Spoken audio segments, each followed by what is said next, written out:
Le groupe G7 me semble être un des éléments qui a contribué au désordre mondial et au fait que le multilatéralisme explose.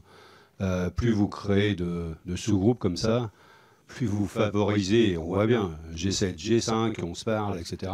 Quid de l'ONU dans tout ça, quid des relations multinationales.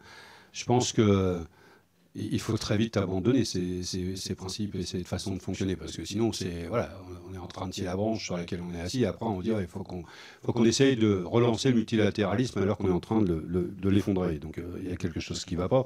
Je pense qu'il y a des sujets qui ne seront pas au cœur dans la lutte contre les inégalités du G7. Je pense qu'on ne parlera peut-être pas aux États-Unis de la politique de Trump en ce qui concerne l'extraterritorialité, etc., parce que ça risque d'empêcher la signature de la déclaration finale. Donc ça va être un G7 un petit peu léger, me semble-t-il.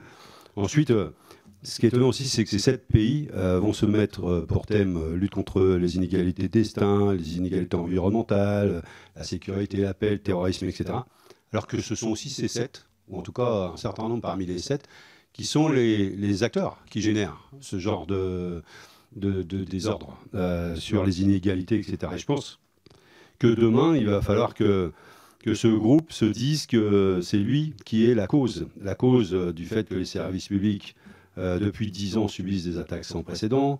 C'est ce G7 qui est la cause de la libéralisation totale de l'économie et qui contribue à augmenter les inégalités, à mettre l'austérité à perpétuité pour les peuples.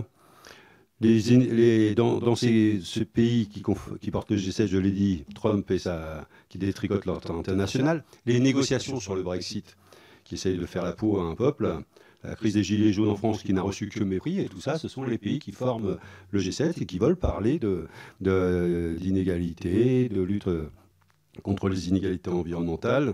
Et le G7, c'est aussi le groupe qui héberge le plus grand nombre de multinationales. Et ces multinationales, ce sont celles qui exploitent les travailleurs dans les pays les plus pauvres, qui utilisent à plein l'évasion fiscale. Je ne pense pas que ce soit au cœur du débat sur la lutte contre les inégalités, et qui poursuit aussi le pillage de l'Afrique et qui détruit la planète par ces pratiques des multinationales. Donc, j'ai l'impression quand même, monsieur le directeur général, que nous sommes dans une diplomatie qui ressemble à un brouillard, pour le dire soft, mais qui a l'apparence quand même d'un bal des faux culs, excusez-moi l'expression, mais c'est une expression que j'aime assez, parce que c'est aussi ceux qui font la leçon au reste du monde, alors qu'ils sont coupables de ce qui se passe dans le monde.